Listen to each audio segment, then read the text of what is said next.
have a big dilemma, especially us Venezuelans who arrived with a certain status. We came with degrees, with businesses, and here we arrived with nothing. And we start, as we all must, in the kitchen. And the fact that they put you to clean the floor is completely true. Ego is the heaviest suitcase and the one that harms you the most. And ego is the worst enemy of business and your life. It remains you trapped. There are 3 fundamental steps when you start a business. What problem are you going to solve? Why will they choose you? Who is your client? At that moment, I had my partner. He was my boyfriend. He says to me, "Look, since you come from Venezuela and have so much knowledge in business, why don't you start something that you think you will love?" There was a small detail that I hadn't understood. He believed in me, but I didn't believe in myself. He would believe in you more than you believe in yourself. Give me 3 steps for the average entrepreneur to discover their talent.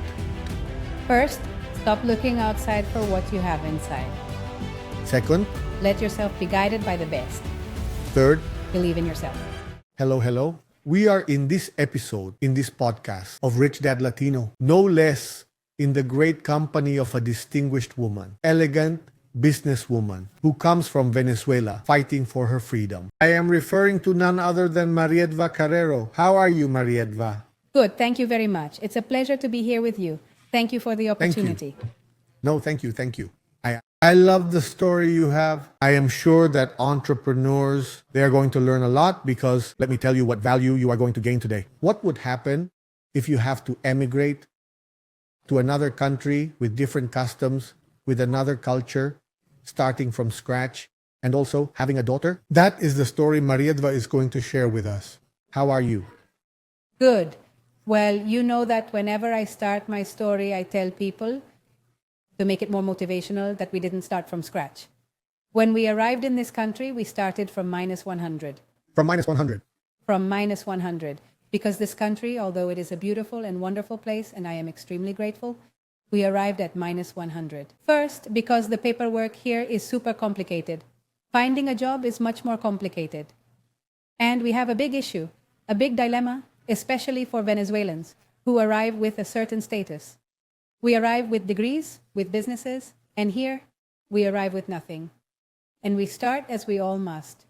In the kitchen, I arrived at a kitchen. I arrived cleaning floors and the fact that they make you clean. The floor, bent over cleaning floors is completely true. It's not something they just tell you, no. I have photos, I always post them, and I did it with all the love in the world. And why do I say this? Because it should be an inspiration. Everything you do, you must do first with love and dedicate it to your best partner, who is God. Because that always paves the way.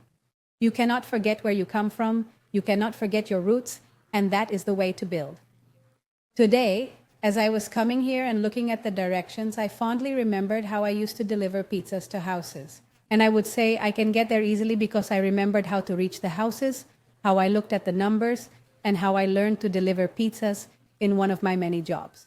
So arriving in a country and not having less than 100, you say go ahead. With God, anything is possible. What you share with us, Marietta, is very valuable because what role does ego play in all of this? Because you've made it very clear. I have a profession. I come with a certain position, but you've come down to earth. You've had to clean houses, deliver pizzas. Not many people are willing to do that. And even fewer are willing to talk about it. The ego is the heaviest suitcase. The ego is a suitcase.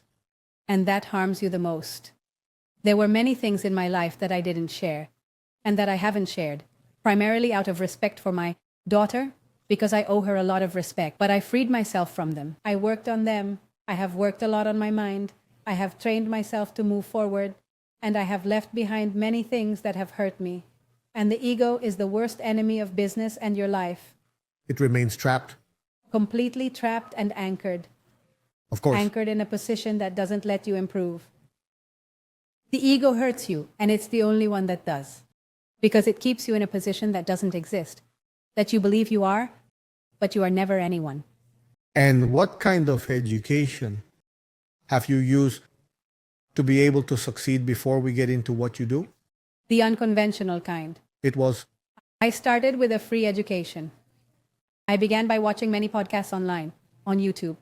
I had no money. I had no way to educate myself. but I was very clear that the place where I was, cleaning bathrooms, cleaning houses, cleaning in a restaurant, cooking, I burned my hands many times. I show my nails, I show my burned hands. It wasn't my place. Even though I did it with a lot of love because I still cook with a lot of love, it wasn't my place. And there were many nights when I cried of desperation because I had a family to support in Venezuela. I had a daughter whom I wanted to study, to learn English. And I didn't mind putting myself second because my goal was for her to succeed. That was not my destiny.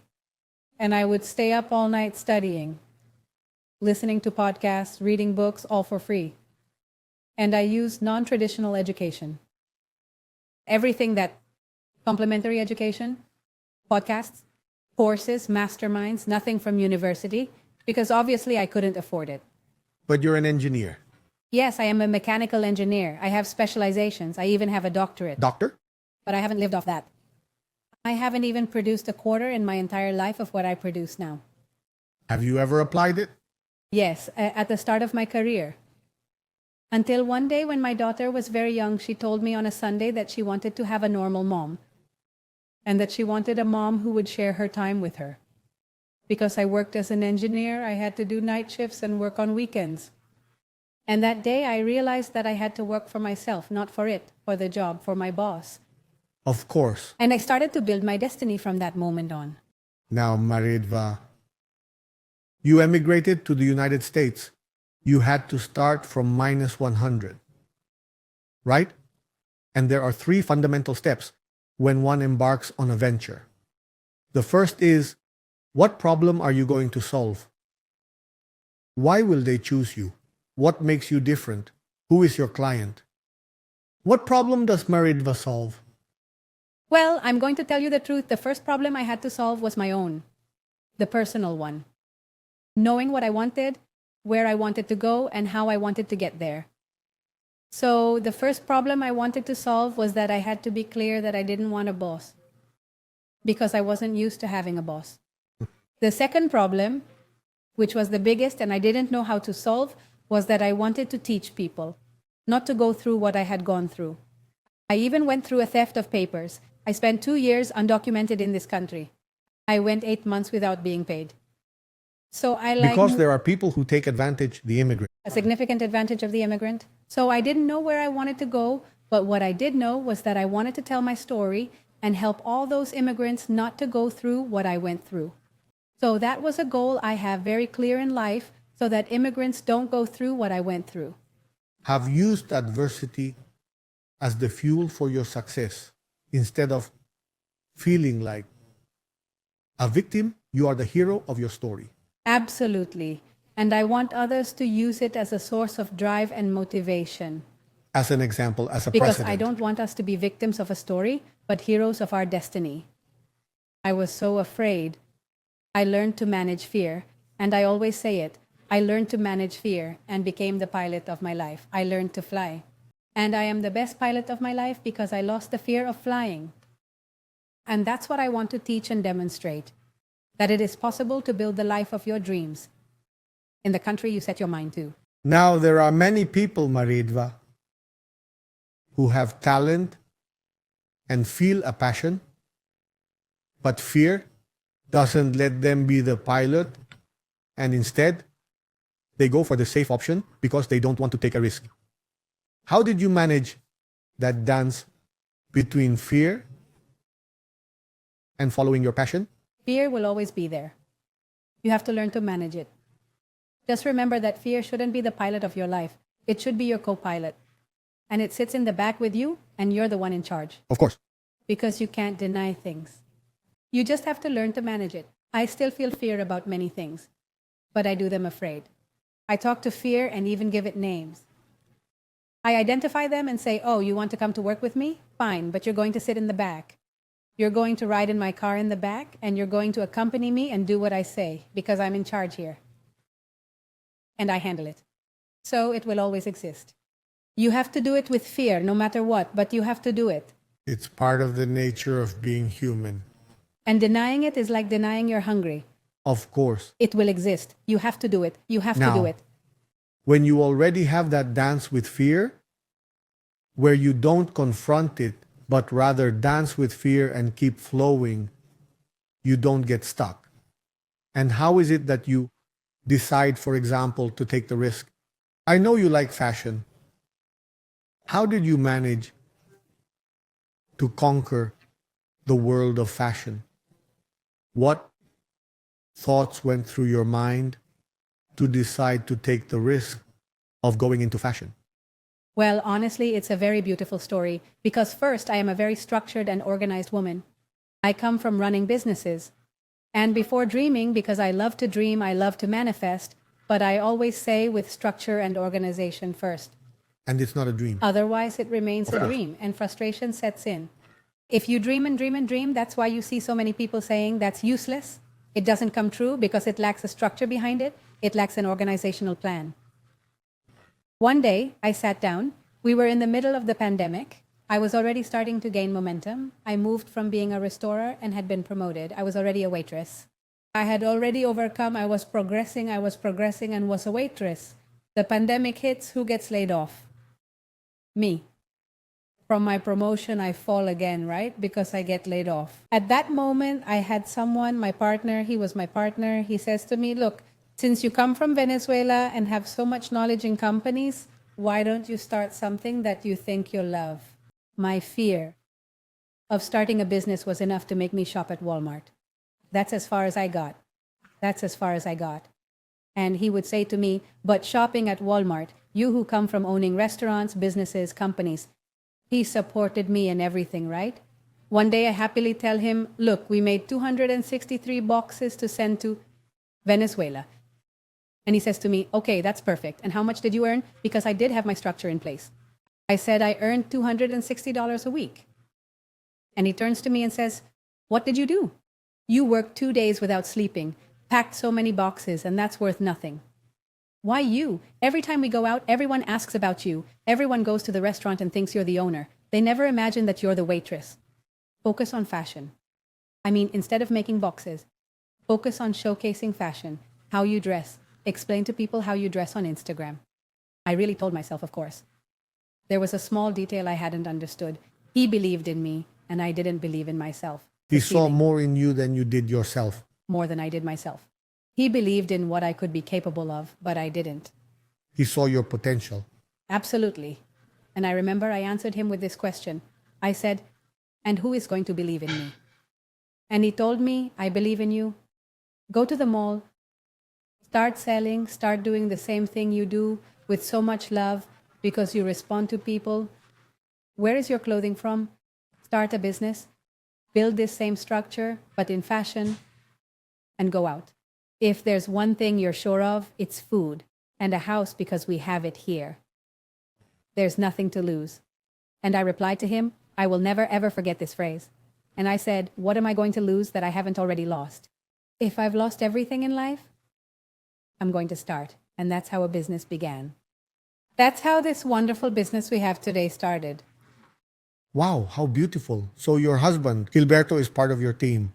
Gilberto, absolutely. In fact, I can say that thanks to him, I have this business because he saw in me what I wasn't even able to see myself. You know, that reminds me of a thought by Albert Einstein that says, you can't solve a problem with the same mind that created it.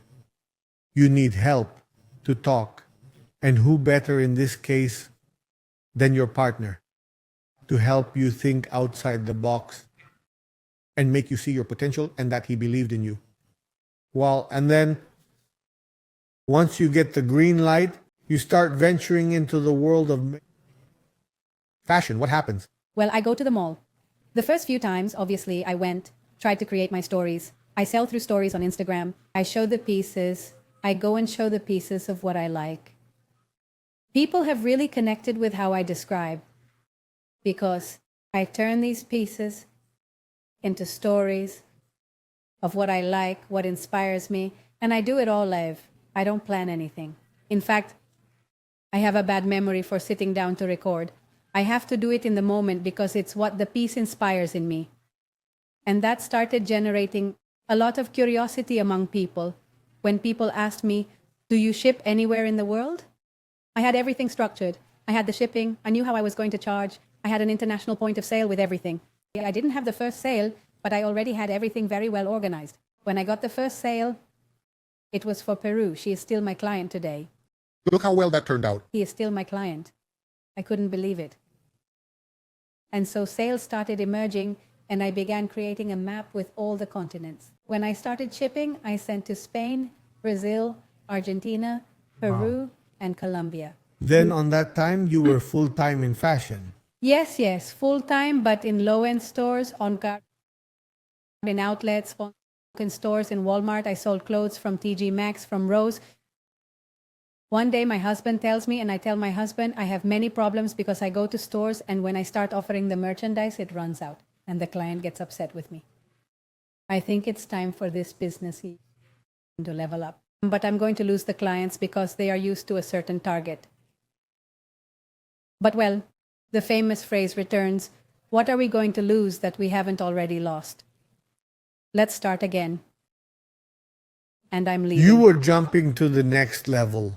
And now the second leap, because we had Walmart customers who were doing great for us and with food, we had already lost those customers. So we moved to clothing, started with new clients, and went to the outlets, now with slightly high-end clothing. And there we started again. We began bringing in new clients, and it's going very well for us. And we started to keep conquering, but now Europe. When we started making sales, I always called my husband because he was much better with directions. And the strong point in Europe is fashion. I mean, you have to be very competitive. Because there, people even dress extremely well just to go to the supermarket. But there is a detail about fashion in Europe that has been very easy for me to embrace, which is competing with service, which is what I offer with value.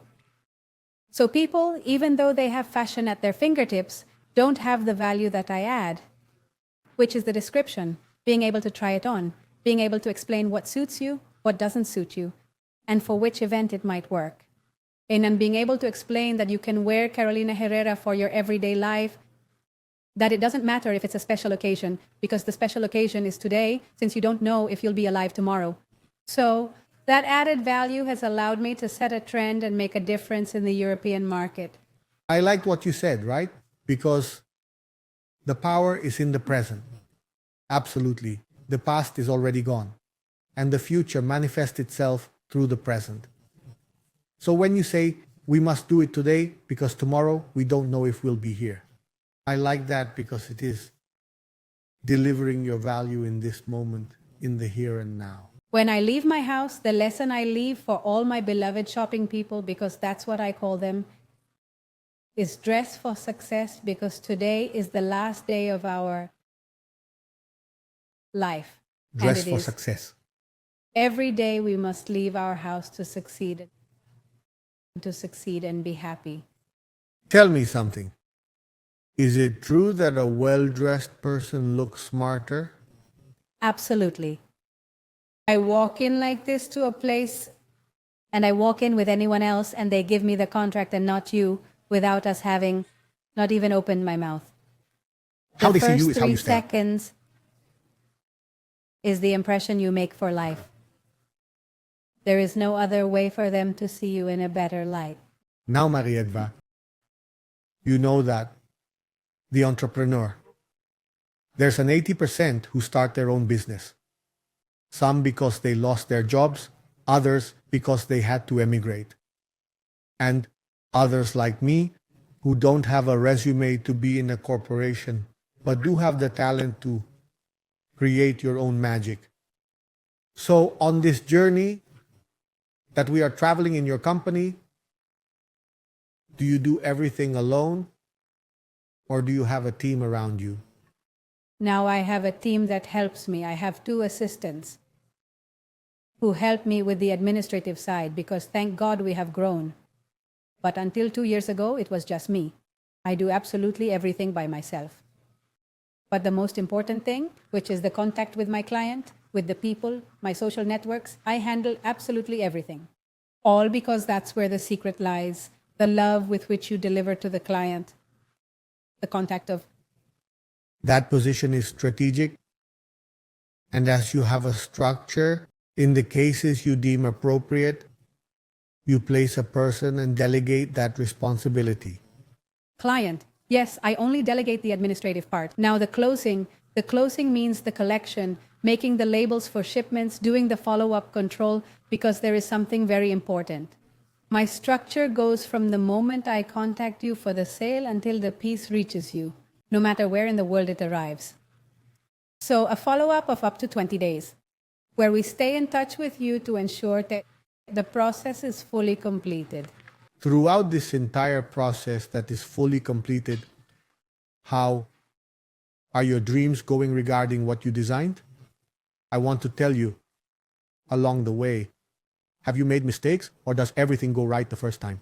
No, of course I've made mistakes, which for me have been lessons, because those mistakes have allowed me to become better, to perfect my technique, and of course to perfect the path to excellence. Of course, I can say that the mistakes have been very few because I carefully plan each step I need to take. And I am very strategic. I have an organization that I created myself, and I follow every step of what I need to do. But of course, I have made them certainly, especially when trusting people at first glance, in helping people to build this business with the best intentions, and they have let me down. So it's important to have that clarity, to know that mistakes are the learning experiences that will lead us to success. Because sometimes there are people who are afraid of making mistakes. So they don't try with curiosity to do it in a different way. Of course, we are always going to make mistakes. There are always lessons to be learned. The thing is, from the lessons you teach, you take away the good, which is the choice, and what you can't do again. Now, Mariedva, do you know, in Latin America, due to the scarcity of the environment itself, which is mental and a lack of preparation more than anything else, give me 3 steps for the average entrepreneur to discover their talent. Because there are people who say, I don't have talent, and they are brilliant individuals, but they don't know how to find their talent. And you, for example, your husband made you see your talent. 3 steps to find your talent. The first, stop looking outside for what you have inside. The first, stop looking outside for what you carry What you with carry you. within. That's the first step. We're always looking outside for who started, who did, and we have everything inside. I couldn't agree with you more. Because in the end, what one materializes is what one is. Right? Passion. Passion. What you're passionate about. You can't do something you're not passionate about, because that's what you'll dedicate yourself to. You have to do something you're passionate about, and that's something you carry inside. The first step, stop looking outside for what you have inside. Second, Let yourself be guided by the best. let yourself be guided by the best. Here You comes the always relevance of a mentor. You always need a mentor, but a really good mentor. You have to make sure that the mentor is successful, that they are a true mentor, that they have achieved success. And how did I discover that? Easy. You go to the mentors who mentor the people you idealize if you want to achieve success, because you attend many events and take away what you hear at the event. Take action. And always go Supplement. further. Implement an action plan and organization. That's what we talked about, not just manifesting. Action plan. Second step, have a mentor, knowing the evidence of their success. Third, Believe in yourself. very important, right? Because, yes, for example, along the way, there will be obstacles, as has happened to you. And what keeps you moving is believing in yourself. Because if not, you say, this isn't for me, I'd better find a job. We have spent an entire year establishing a personal shopper academy. A year. And in that year that we have formed the academy, we have faced many challenges. Of course. Many challenges because we want to create excellence. Selling knowledge with generosity to solve problems. Something very delicate. And we have never said from here. We always say, how to solve? Let's go there. Let's move forward. We have to do it. Because I believe in myself. Because if I achieved it and have the ability to do it, others can do it too. I have students in Dubai. I have students in Germany. I have students in Atlanta. I have students here in Peru. And You I know see your the brand is success. global. Totally. How to build a brand?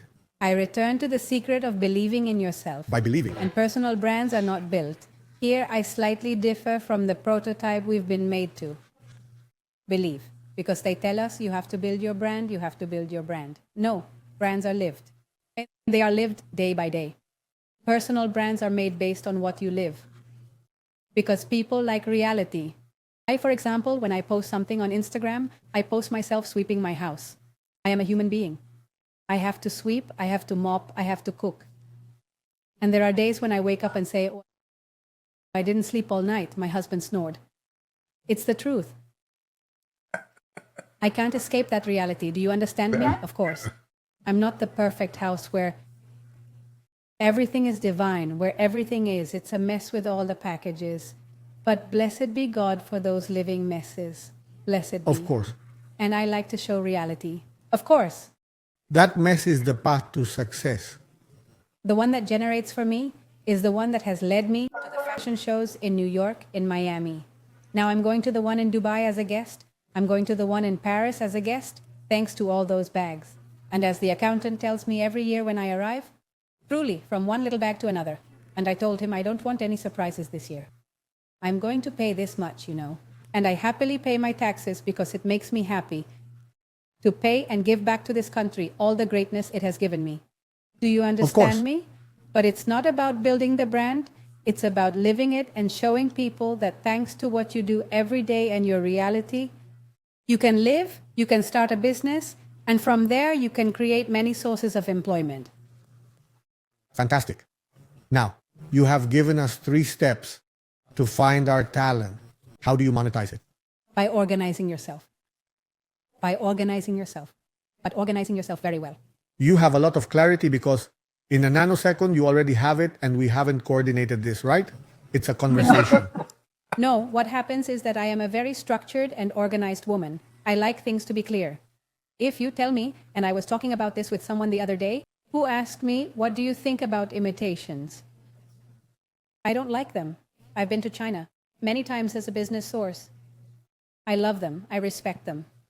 But I have friends who have dedicated themselves here in the United States to creating their brands with imitations, and I've stopped following them.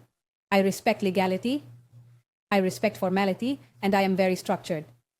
So if you're going to dedicate yourself to something, do it well. And don't stay where you are. I mean, if you don't know where you're going, don't get out of bed. Stay asleep. It's that simple.